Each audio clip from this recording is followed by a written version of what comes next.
Welcome to the Yes Show. I'm your host, Christine Trippi. Each week, we'll explore the life-changing power of saying yes, along with hotel leadership made easy. Get ready for inspiration, fun, and sweet hospitality. Let's go.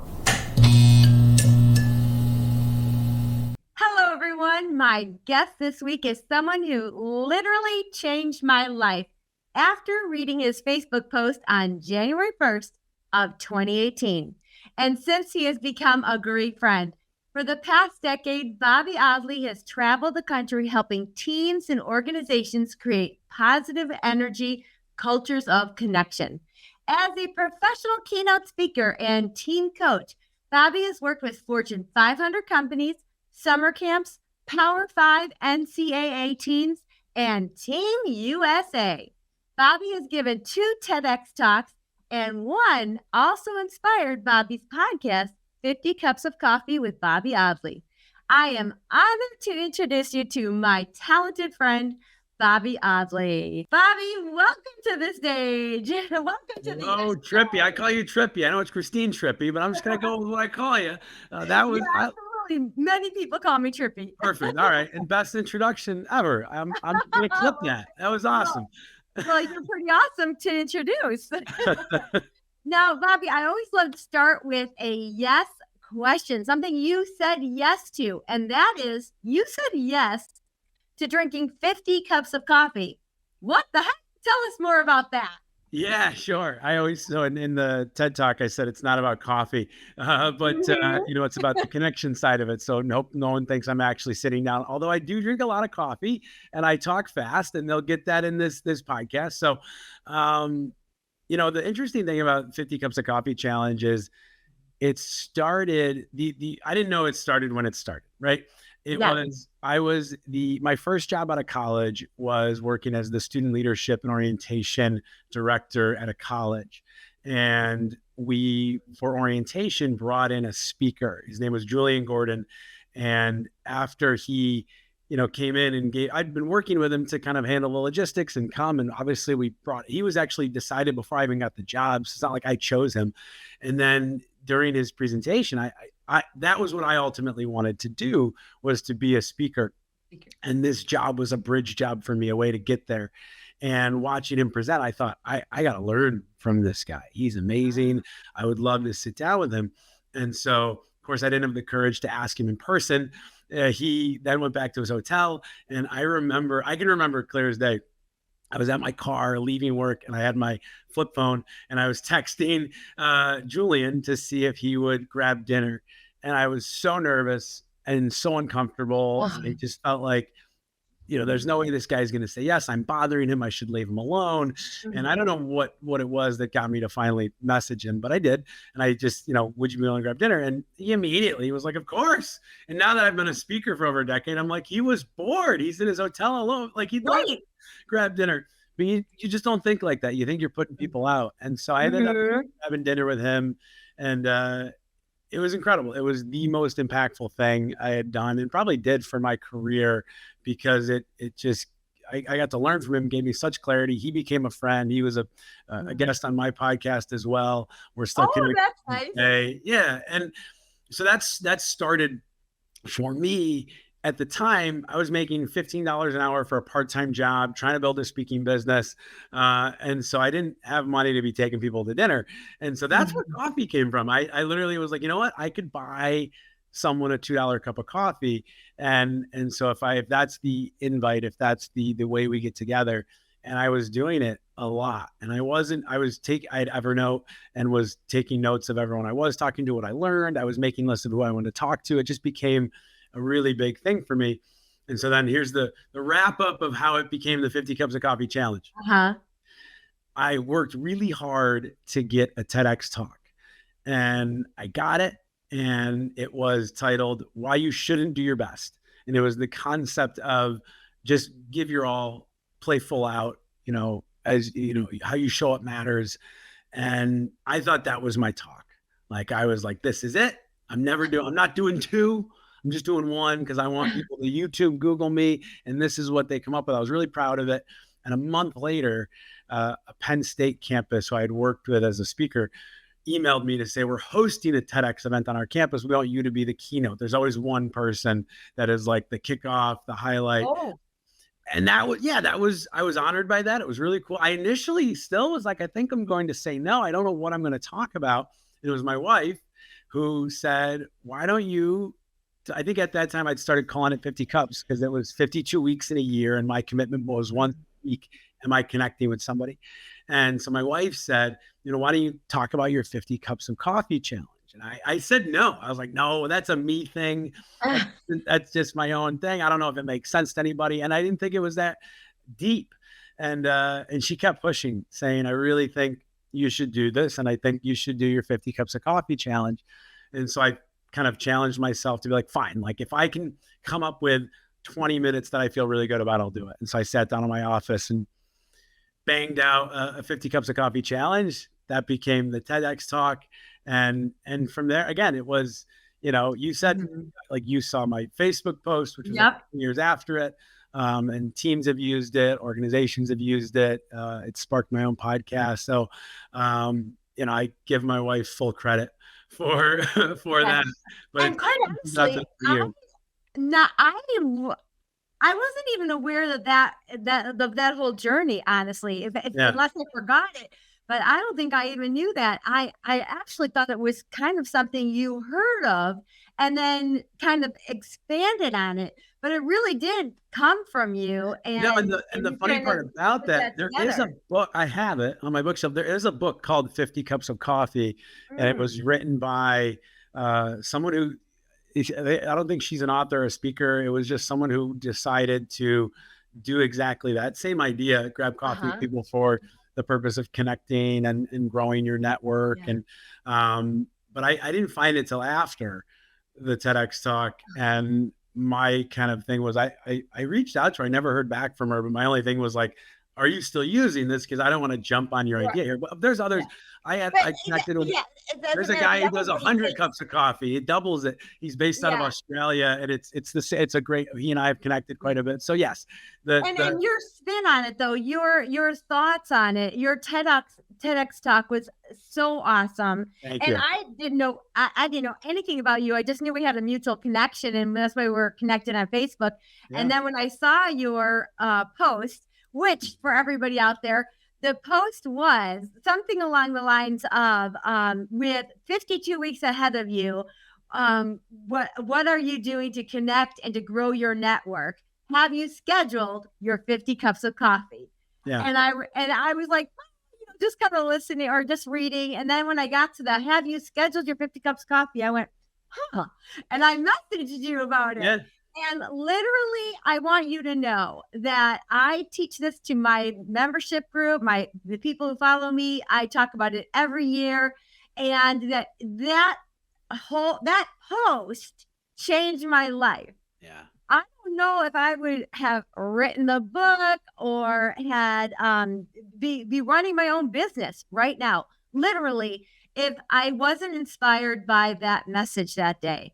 And that's because I kept saying yes to putting myself out there to network and to talk to people. I remember when I was stuck on the book, I wanted to, I didn't know where to go next for certain things.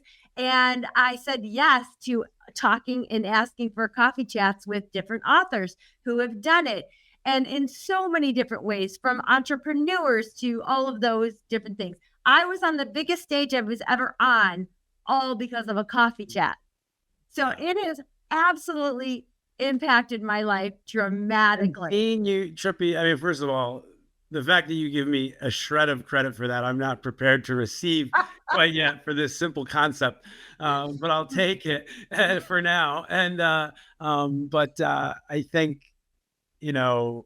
seeing you post on LinkedIn of the coffees you're having and the people you're connecting with and the people you're meeting, and seeing how that one leads to the next, leads to the next, leads to the next, has inspired me, because that, again, has worked for me and has meant so much to my, not just career. The other thing is, I always try to share with people, like, and I talk about this in the talk and on my podcast a lot, this isn't about growing your career. It can help.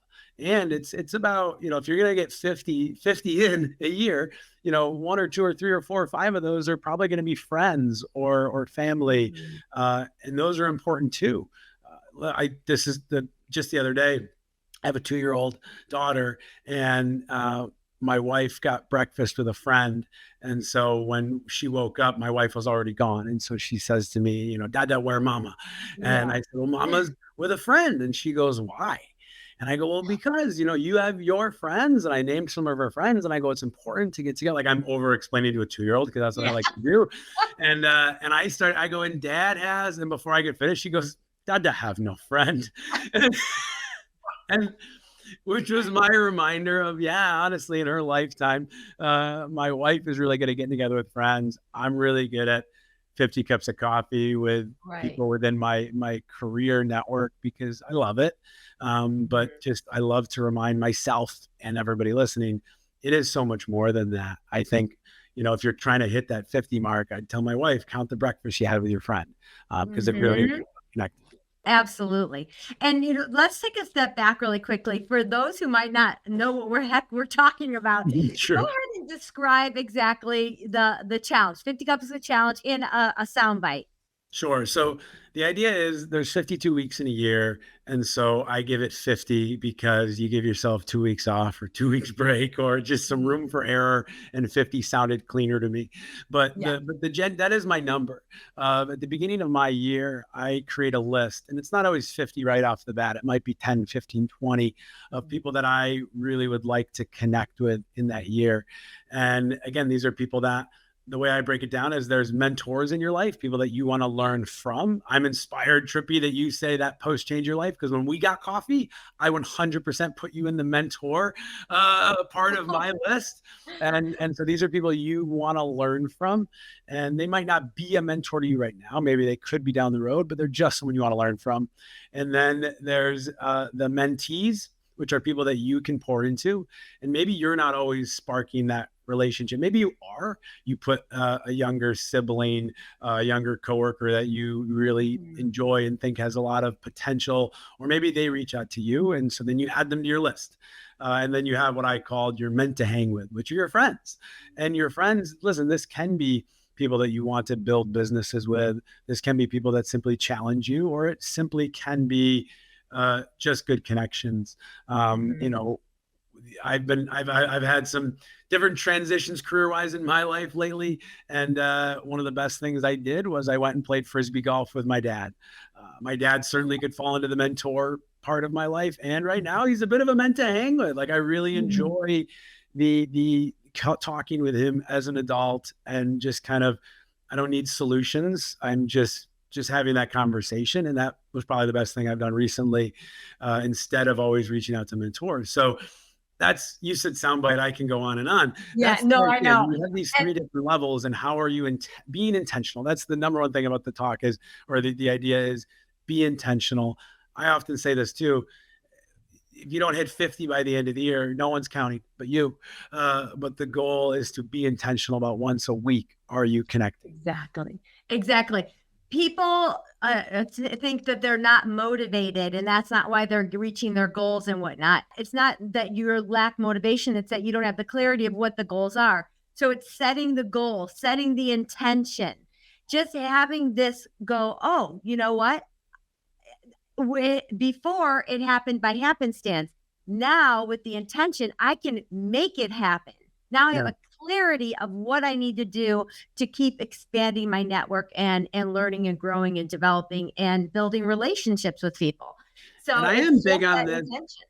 I will add this, Trippi, so virtual and phone allows us to hit the number, right, of 50. Yes. And in my experience doing this for 10 years now, if not a little bit longer, in person, like you just said, the relationship in person, I believe, is when the relationship is formed. I have had a ton of phone calls with great people. So for the past 3 years, was an owner and director of a summer camp, totally new venture for me. And my first step on day one was to phone call and email as many owner directors that I admired to connect with and learn from them. And I would say I'm no longer doing that. I'm no longer at that camp. And most of them I'll probably never talk to again. There's a handful who I developed an in-person relationship with. Either I was traveling and went out of my way to sit down with them for coffee.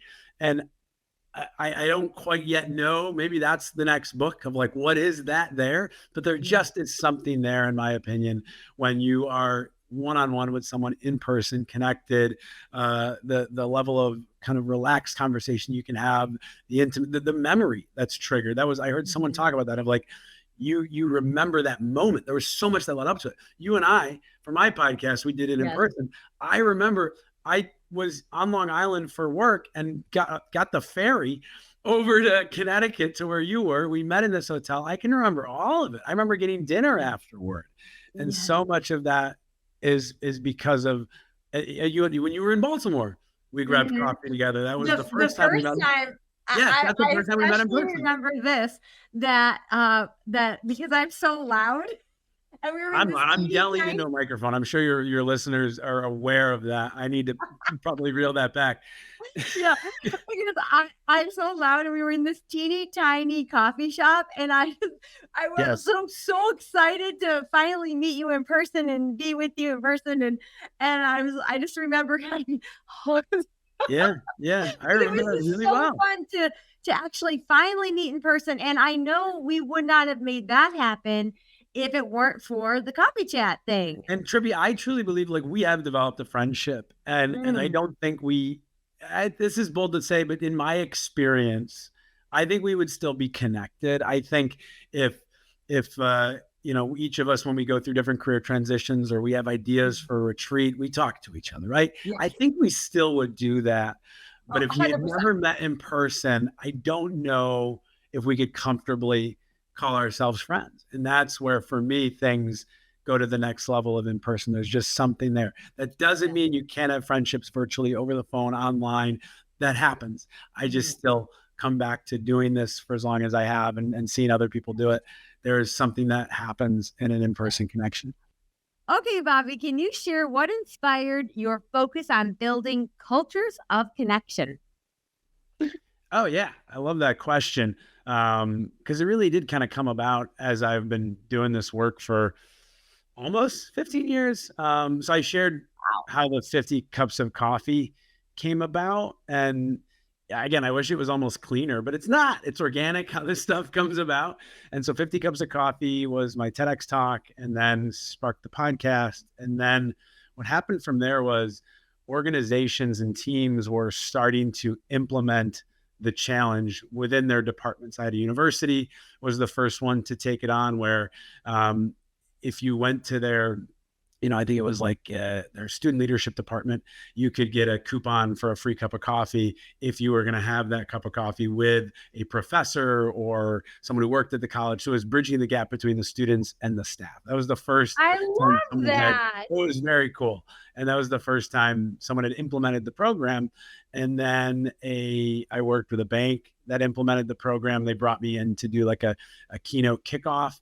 And it was, again, bridging the gap between the young professionals that were joining the bank. They have a management development program that I also offered workshops and spoke to for their leadership development of their young professionals. And then they asked me to come in and do a workshop where it was the young professionals and the C-suite and those that serve the C-suite in the room, because they wanted to do a mentorship program. But what they found was that more often than not, the young professionals would partner up with someone at the C-suite, and it was an uncomfortable relationship.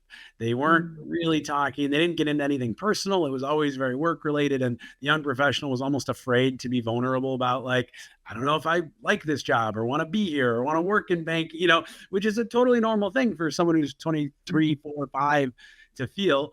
And then the C-suite folks were also not really being vulnerable. And so then the relationship wasn't very deep. This is what the client said to me. And so I came in to facilitate 50 cups of coffee, and it really did. It got them to your question, what I believe became a culture in the organization of connection. And what that means is it's a culture that values connection. It's a culture that prioritizes it, that intentionally seeks to set it up. And then the last example I give that really solidified this for me. And when I started using it as my kind of what I'm looking to create was worked with the UNC, so University of North Carolina volleyball team. And this is on my podcast. I interviewed Joe Segula, the head coach. So I worked with their volleyball team, and he tells me in our kind of pre-meeting before I came in and did a team development session. It was a full day program with their team before the season started. And I said, what do you already do for connection? And he said that he puts on every athlete's calendar, they have to meet with him at least once a week for 5 minutes. Once a week, you have to meet with him for 5 minutes. If you show up to that 5-minute meeting and you have nothing to talk about, and you just say, hey, coach, I'm here for my meeting, I have nothing to talk about, he'll say, great, thanks for showing up. See you later. And if you show up to that meeting and you're like, you know what, I actually have a lot to talk about, he blocks an hour on his calendar. And so the beauty of it is, if you only take up 5 minutes, then he's got an hour of free time that he can do what he needs to do. If you take up the hour, then that's there. And he said more often than not, they come in, they say, I got nothing to talk about. And then similar to what you and I do often, an hour later, they're still talking. And that is where he's learned, he had an athlete who is one of their better players, but come to find out the most important thing to her is her family. And so he has certain rules, non-negotiables of, especially volleyball, during the off season or during the winter season, during the break, everyone stays at campus, and he has made exceptions for her to get together with her family because that's very important to her. And the rest of the team understands that she's not better than, she doesn't have any more privileges. It's just, he understands what's important to her. There's another, member of his team who he found out she wants to be a doctor. And so volleyball, she's a Division I, UNC, Tar Heel, and volleyball is not the most important thing to her. And so her academics and her studies are more important to her. And so he knows that and can pay attention to that and can help prioritize that. And he certainly has a lot of players who want to play professionally overseas.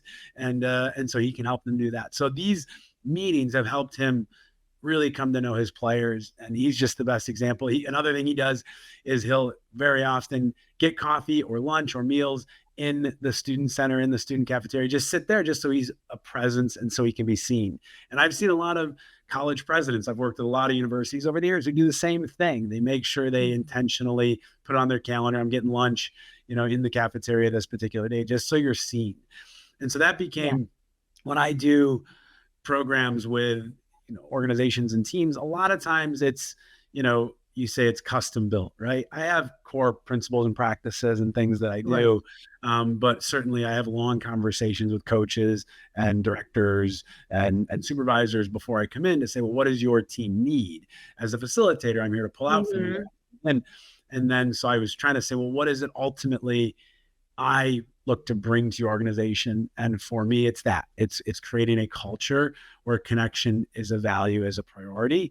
And as I've said already on this podcast, that doesn't mean everyone's friends. I mean, I can tell you from working with a lot of sports teams, they don't all hang out with each other outside of practice and play, but at least when you're there, the person that you're competing with, that you're performing with.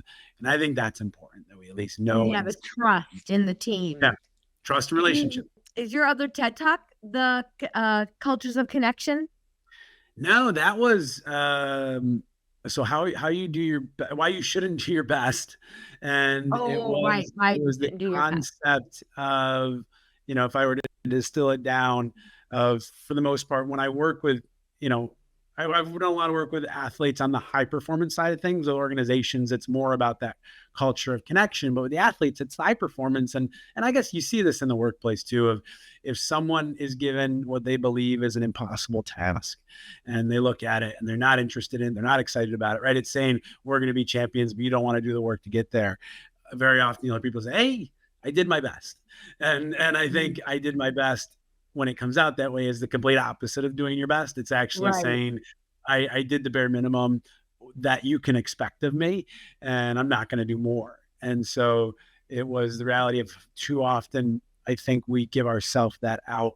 And in reality, we might be better off just saying no to the project. If we're going to say I did my best, you can't blame me, then we might be better off saying no to the project or no to the goal. Or if we really want it, then committing to the work.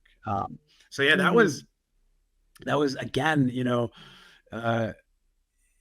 that was a very planned out, intentional TEDx talk that I wanted to do, and the 50 cups and the culture, all of that kind of came about, even culture of connection. Just it was after that meeting with Joe where I thought I walked away from that feeling like if I could implement the culture that UNC volleyball has in every organization I work with, then I would be doing my job. And I've told Joe that. He's now retired.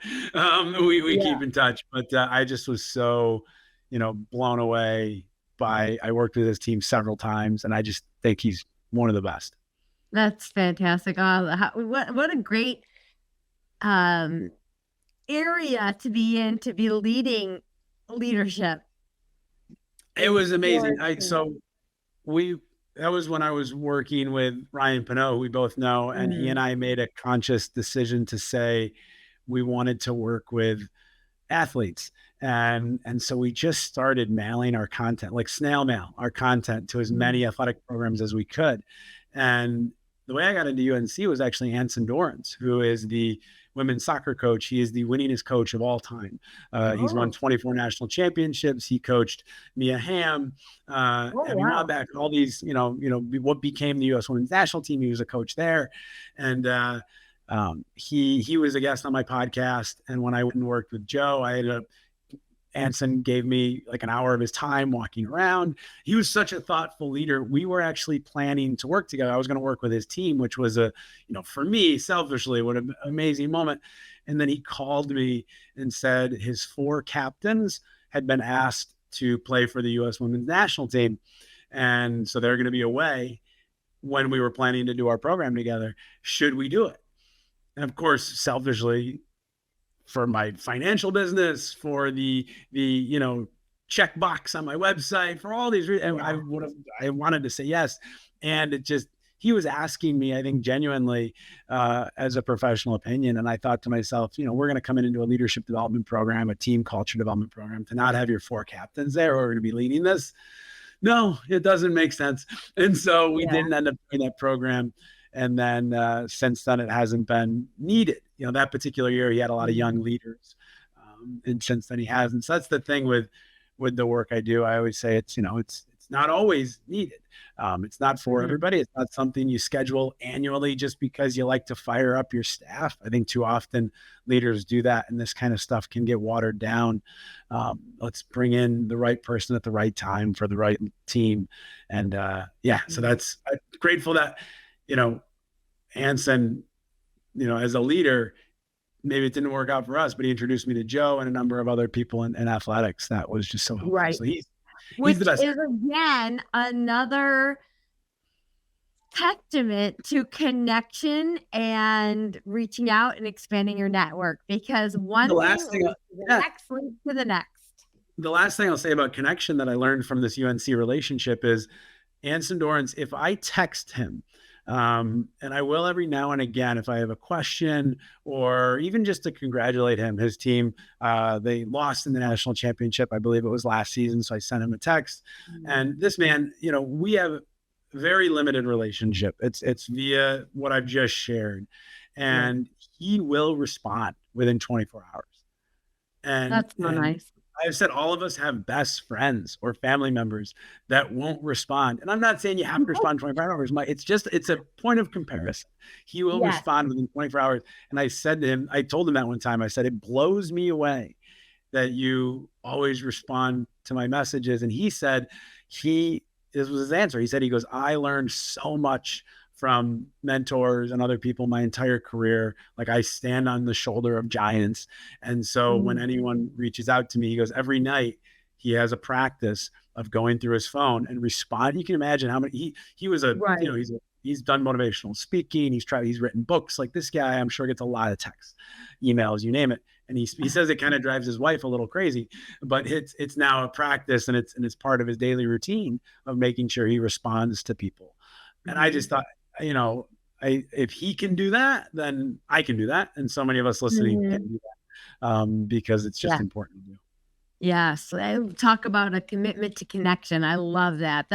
That's so awesome. All right, Bobby, let's have a little bit of fun. All right. I've got some fun questions. I always love to have some fun with my guests and ask some fun questions. So These are nice and quick ones.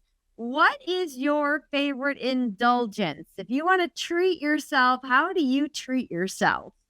Favorite indulgence is definitely beer and chicken wings. I Really? typically, yeah, I try to eat pretty healthy. Love to work out, and I love, especially when I was on the road. I don't know why. Like after like a long Oh. training, get to the airport. I think airport chicken wings and like they give you those giant beers. That's a good one. I enjoy those. Okay, okay.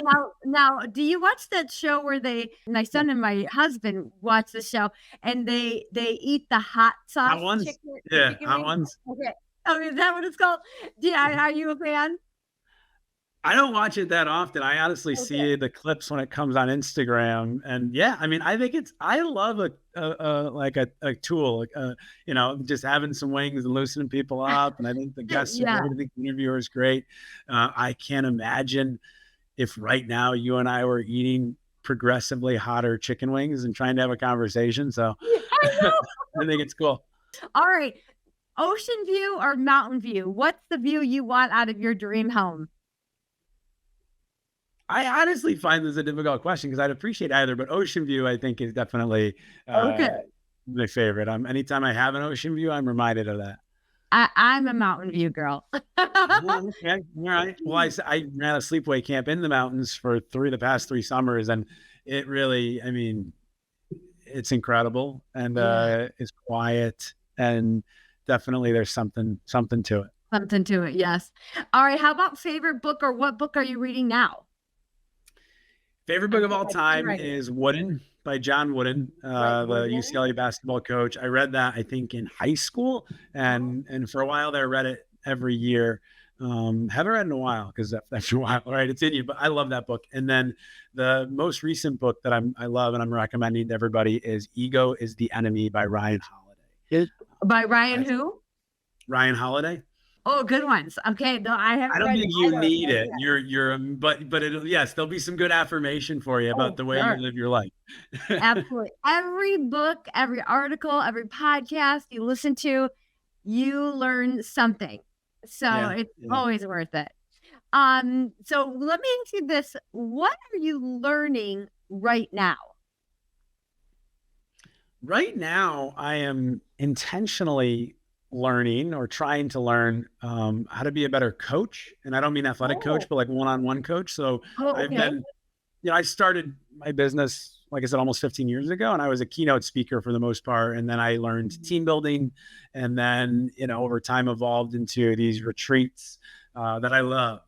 Just Mm-hmm. something, as we both kind of are familiar with the similar program, and Mm-hmm. uh, and then I had a number of clients ask me if I do coaching, and my answer for a long time was no. And as of late, I just have become more and more interested in it. I tried Mm-hmm. it with a really warm client who knew that I'd never done before, and it was very organic, and they enjoyed it. But if I were to work with someone brand new, I'd want it to be really kind of dialed in. So Mm-hmm. that's been my research right now is how to be a better coach of primarily because I also work with summer camp professionals. And so you're looking Mm-hmm. at those mid-level managers Okay. of I find a lot of people they are promoted because they're great at what they do. And that doesn't Mm-hmm. mean they're great at managing people. Yes. And so that's where I seek to help folks is how can you be great at being a boss and managing people, at managing Mm-hmm. your own schedule, your time within that, and be ultimately, I think most people want to be the best boss they can be, and a lot of that comes down to the people things. I want to stop you here because this is a big thing in our industry of hospitality that people who are really good at the job that they're Mhm. doing get promoted and it makes sense. However, they've never led people. They've never trying to get people to be as good as you at their jobs. That's what being a leader is, Mhm. and influencing and taking care of them and all of that, but it's not just singular yourself being good at your job anymore. Now it's getting a team to be good at their job. What would be one thing that you would recommend for those leaders, hotel leaders right now that have recently been promoted? This is new to them of leading a team. what would be one thing aside from connection? What would you kind of trusted connection? We kind of talked about Yeah. any good golden nugget you've got for them, a new leader. Well, it's interesting because you say aside from connection, but I have a practice that really works. So Okay. when I first started so I joined this summer camp team, and I came on board as a director. And I'd never worked there, didn't work up through the ranks. And at summer camps, for the most part, some people start as campers and then become general Hmm. counselors, and then they're division leaders and they move up. I came in as an outsider. And so the very first thing I did, we have a team of about 25 we call them our division leaders. They're in charge of different divisions and age groups and athletics. And I set up hour phone calls with all of them to really just connect and get to know them. And I know it's beating the same drum. And I have continued to find it's those little things that sometimes people don't do. It seems like a simple task, but taking that time to get to know. My questions were, who are you? How long you've been working here? Why do you come back every summer? Why is this important to you? And are you coming back next summer? And when I always ask my team that, you coming back next summer? And they looked at me like they couldn't give me an honest answer. And I said, listen, I'm fully aware that you might have dreams and aspirations that have nothing to do with our business here. And I just want to know what those are so we can serve and support that. I had a wonderful team member. He was incredible. And come to find out, he really wanted to kind of go to other camps and do entertainment. So be like run a game show or maybe team building. And so I said, you're never going to be able to do that until you get out of here. And he looked at me. He's like, are you telling me to quit or leave? Are you firing me? I said, no, I just want to help you get where you need to go. Right. And we eventually did. And that's something, I learned. It seems simple, but the athletic director at the time, he was at New Jersey City University. Now he's at Rutgers. And he did this kind of thing when he first joined where he really got to know all of his people. And my favorite story is he has a soccer coach whose hobby, whose passion, what they love to do is poetry. And so instead of using her professional development dollars for soccer, he lets her use her professional development dollars to go to a poetry convention every year. And he said she comes back, her bucket is so filled. Hmm. She's so just alive. And because we assume, oh, she's a Division III women's head soccer coach, she must love soccer. Not always. It might just be what she's great at, and she kind of likes it, and it's a good way to make a living. But man, if she really had her dream, she'd go be a poet. And so this Hmm. allows her to live that, which does lead me to another kind of piece of advice and tool that I teach often. I mentioned how her bucket came back full. There's a great book called How Full Is Your Bucket? Have Yes. you heard of this Yes. one? Yes. Hmm. And the concept, if listeners haven't heard of it, is each of us is going around our day with an energy bucket, an energy bank account. And Hmm. if that bank account, there's drains and there's fillers. Drains are not always bad things. Like your job could be a drain for her. Coaching soccer at times might be a drain. It doesn't mean she doesn't like it. It doesn't mean it's not a great job. Hmm. It just drain you. Your family can be a drain. That doesn't mean you don't love them and you're not showing up to Thanksgiving dinner, and they can be a drain sometimes. There are things like toxic people, maybe a toxic job, maybe a relationship that isn't serving you that you should cut out or move away from if that's a drain. And then there's fillers that aren't always, we talked about my indulgences, chicken wings and beer. That's a filler. If I do Hmm. that every day, it's probably going to become a drain. And so fillers within reason. Working out is also a filler for me, getting up early, Hmm. working with wonderful people. So the idea is, are you filling your bucket enough to take on the drains that are going to come your way? If you are going through your day with $5 in that bank account, $4 could come out of it, and that's a huge impact because all you have is five. If you're going through your day with $1 million in the bank account, $4 is nothing. You can handle the Hmm. little thing. And we Right. have those days where the littlest thing doesn't bother us.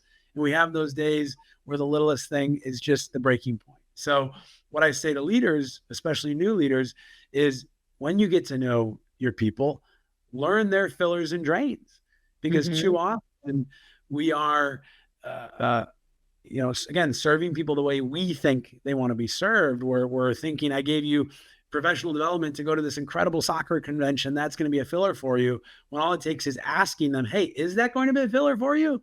And I use this language with the teams I work with of instead of saying this project you gave me is bad, I don't want to do it. It's this project you gave me is a drain. I'll still do it. And I want you to know it's a drain. If there's any way you can get this off my plate. Or, my favorite is when I would hear my staff at summer camp, my division leaders would say to our general counselors, you look like you need to go fill your bucket. Take an hour to go do that. And hearing them use the language and knowing that that's all you're doing.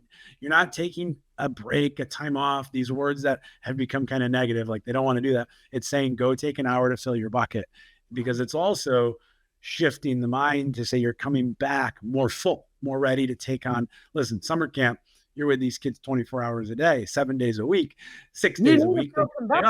You need to fill your bucket. You don't just need a break. You need to fill your bucket. Yes. And so that has been really effective in terms of, it doesn't require expertise. It doesn't require experience. It doesn't require you to be the smartest person in the room. It simply is, you're the one leading the team and you're giving your team permission to make sure that they are their full self when they come to work. Yes. 2 things on that. One is, I have a saying, when you can take someone's position, add their passion, you equal purpose. So again, not everybody dreamed about being a housekeeper. Not everyone dreams about being a front desk agent. Or if you are just graduating college and your first manager post is in housekeeping and that's not where you wanted to be, you might be, feeling like, oh, that's not my dream. But if you can take your position and blend it with your passion, you will then equal your purpose. You'll add purpose to it. So when I'm working with team members, and I'll give you a great example. Jenny at the Courtyard, she wanted to become a makeup artist. She didn't want to be a bistro server. It was a check. But, she was great. It's not like she had a bad attitude or anything, but that wasn't her dream. It wasn't her passion. So when we put together this little thing when we had our groups in and she would do face makeup for them, she lit up. She loved that. And then she was able to take this job that she has and she was able to add her passion to it and then create some purpose. And just finding those ways in your team members and how you can add to what they do every day is amazing. And they're going to never forget you as a leader. They're going to never forget you. And it doesn't matter if you've been doing this for 10 years, 40 years, or 2 days. If you really care about people, that's what's going to drive things. Now, the second one I want to share with everybody is to help you do this and systematically and intentionally. For every new hire I bring on, they fill out the who am I. And it's all their favorites. It's things like that. So if I'm going to recognize them, I know their favorite beverage. I know their favorite store. For example, shockingly, I have never had a cup of coffee in my life, a real cup. I have a coffee test, but no coffee. So sometimes people might give me a gift certificate to Starbucks. And I'm like, that's really nice. My daughter's going to love that. So every new hire that comes on fills out this form, which it's a freebie. You know what? Anybody listening today, I'm going to have it in the show notes for a freebie for you. and then you can really start to recognize, appreciate, and connect with purpose and passion with every team member. So I love that. I love that. I love that having them fill out that form. That's brilliant. Yes. And it's so easy, but it just takes the awareness. And then the intention. When it's understanding that it's, I've heard this phrase one time, simplicity is power. I think we can overcomplicate what it takes to stand out, to be incredible. This doesn't mean that this is all you need to know if you're going to be a manager for the next 10 years. But if you're just starting out, this kind of thing will set you apart. And it's core. Like you said, people don't leave jobs for salary or for even, commute times are part of it now with remote work. But if you're in a hotel, you're not working remote. So they're leaving for leadership. They're leaving for management. They're leaving and they stay. You can bet this soccer coach is going to stay for quite a long time if she keeps getting to invest in her passion. And the next job that she's looking at, you imagine if she was like, one of the things I want to do is make sure I can use my PD money for poetry, she might get laughed at. And so, it becomes something very unique that gets great people to stay. I love that. And I love that story. That's a good one. I love it. Okay. So every episode I ask my guest a question for the next guest. So I want you to give me a question that I'm going to ask the next guest. But before we do that, I'm going to ask you a question from the last guest. Got it. Okay. Now, the last guest was me. So hey. Well, this is, I actually forgot to ask the question of my last guest, so I'm going to fill it in. So my question for you is, if you could have any superhero power, what power would you want to wield? Purely selfish fun, as I would love to be able to fly. I don't know if there's any utility for it, but I just think that would be a lot of fun to be able to fly. Yeah, well, you know what? That has been my answer my entire life until 3 years ago. And now my answer is different. Do you want to know what it is? Of course I know your answer. Is it because you went skydiving? You're like, I checked it off the list. I'm good. Yeah, no, I did do skydiving, but I know you did. Love to be able to fly. Oh, I would love to be able to fly. All right, what's your new one? My new superhero, if I could have any superhero power, it would be able to talk to dogs. That's pretty good. That's good. What do you think they would say? To be able to talk to my puppies. Yeah. That's fun. Yeah, I love it. All right. So what is your question for my next guest? Okay, so this is one. I want to make sure I get this right. I'm going to steal this from another podcast. I just heard this on. It's the Better Life podcast he goes by Beardy Brandon. I don't know if you've heard of this guy. He's a multi-real estate investor, but he started this podcast just on like lifestyle living. And John Vroman was on the podcast. So I listened to it. Okay. And he asked him, it's called 521. What are 5 books that have impacted your life? 2 people and 1 quote. All right. So, okay, I know a number of the books from you already. You shared a couple today. What would be 2 people? I want to hear your answer. Oh, cool. All right. I honestly would say, so, it's 2 people that have impacted your life. I'm going to put my parents as one person. They have been, as you get older, now that I have kids, I realize how much of an impact. Of course, they have an impact because they're your parents, but my parents were always so present, and my dad coached us in sports, and we took vacations, and they were just very there. And so now that I'm a dad, it has impacted what I think is important. It doesn't mean it's better than any other way of doing it. It's just, I was at my nephew's soccer game, and I said to my dad, I was like, I'm going to want to coach. Like, that's going to be something I'm going to want to do, and just recognizing that. So, very grateful for my parents. And then the second person is my wife. I know in your podcast questionnaire, I think you said, what is the question was, what is something you said yes to, right? A yes story. And I, was thinking very, a yes to a business opportunity, or yes to a job, sort of like thinking to the pot. And I thought, you know what, in all honesty, she has always just gone along with whatever crazy idea I've had. We talked earlier about quitting jobs, getting fired, starting businesses, and to have someone who doesn't mean she's always excited about it, but is at least like, I trust you, we'll figure this out. She's changed her job for our lifestyle and our family. And so, without a doubt, those are the 2 that have impacted me. I love that. Okay. Do you have a favorite quote? I do have a favorite quote. It is, comparison is the thief of joy. Oh, yes. Yeah. That is really good. And it comes, I have to remind, I don't have any tattoos, but part of me wants to get that tattooed on me, because it's so often that you're just feeling great. You're having a good day. You're proud of your business. You're proud of your home, your family.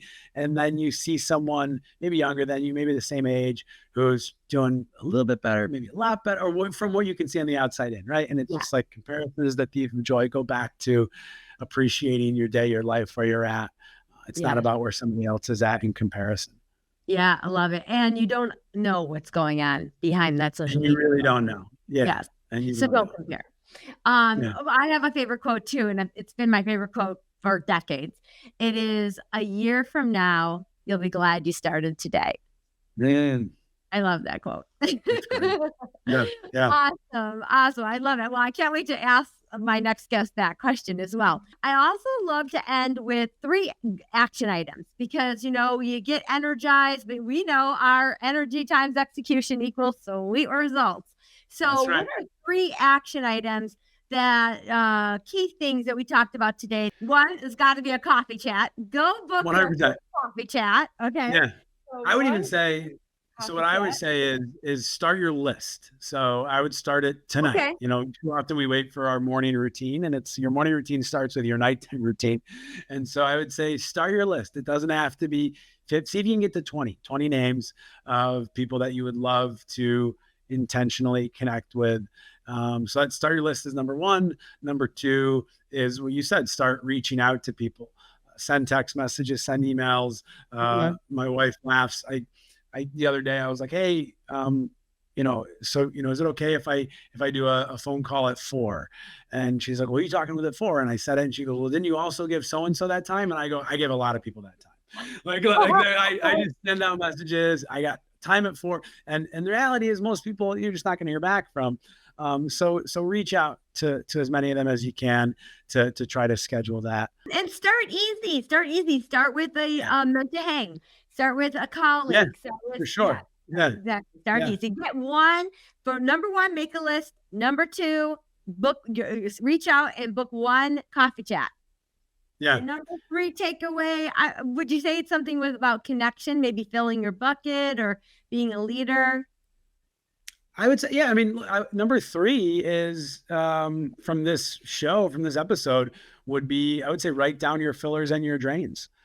Understand what yours are. Make a list of what your fillers and drains are, and how are you intentional in your week, in your day, about making sure you have. Like a lot of times too, it just gives us permission. I so often am like, oh, I should work out in the morning. That would be a good idea. And not to be too on brand, I love getting up and having a cup of coffee and just sitting there and reading the news or reading a book. That's what I love to do. That's my filler. So it's like, you know what? Forget it. Stop trying to be a morning workout person. It is what it is. My filler is that morning. So do it. Yes. So write those down, because when the S hits the fan, yeah, and you as a leader, you're trying to take care of everyone else, and you are typically the last person that you take care of. But if you've got a list over there of bucket fillers sitting right in front of you, and you go, you know what? Call my mom, or go for a 5-minute walk, or meditate for 5 minutes. If it's in front of you, you'll go, okay, I'm gonna fill my bucket. But sometimes you're an example for your team. I had a director at another camp who I was talking with, who he said to me, are you filling your bucket over the summer? And I was like, this is my, I'm new here. Like, of course not. Like, I am just doing what I got to do. And they said, if you are never seen filling your bucket, taking a minute, then no one else feels that they can do it either. If you're never seen, I used to think we had a gym on campus, if I went to the gym and worked out, even for 20 minutes, my staff was going to think, oh, look at him taking 20 minutes to work out. And the other flip side of it is, if you're doing it right and you're not taking advantage of it, and you allow your staff to have that same time, then it's saying, hey, I have said I want you to fill your bucket for 20 minutes, 30 minutes, an hour a day. I'm going to practice that as well. So they have to see you do it, or else, it's the no different than the story of, they'll say, be the first one to work, because that's when the boss is there. They'll work early and stay late. Well, let's flip that around and say, if the boss is taking care of themselves, you're giving permission for everybody else to as well. Right. I even remember when I was a first GM and reading an article at my desk, I couldn't do it because I felt like they're going to look at me like I'm just doing nothing. But I need to invest in myself. I need to learn what the industry is saying. I need to read these articles and stay on top of things. But I felt like people were going to look at me like I'm not doing anything. And she's just sitting in her office reading. So it's important to communicate those things. I love that. All right, Bobby, where can people connect with you? You're so such an amazing light in this world. Everyone needs to be connected to you. Where can people connect with you? BobbyAudley.com is the best and easiest place. You can find my podcast there, 50 Cups of Coffee with Bobby Audley. It's on, Spotify, Apple, Stitcher, most every podcast place. Not yet on YouTube. I will get there, Trippi. You've inspired me. But yeah, my website has my, cell phone numbers on there, email. It's the best place to see what I'm up to and follow along. I aspire to be you. Oh gosh. You likewise. Just got a great calming way about yourself. And you know what I mean? People need those excitable people and people need those calming way people. But you are one of those people. And I just, again, we've met up twice. And we still always find our way back to each other to network and build and grow. And I'm just so grateful to have you as a friend. Thank you. Same, Trippi. Thank you so much for having me on. Oh, it's my pleasure. All right, my friend. I will see you at that next coffee chat. That's a wrap for today's show. Say yes to taking action and changing the world one yes at a time. And oh, my friend, will you say yes to review, like, and subscribe? The more yeses you give, the more juicy goodness I can bring to all of you wise pineapples. Cool or cool?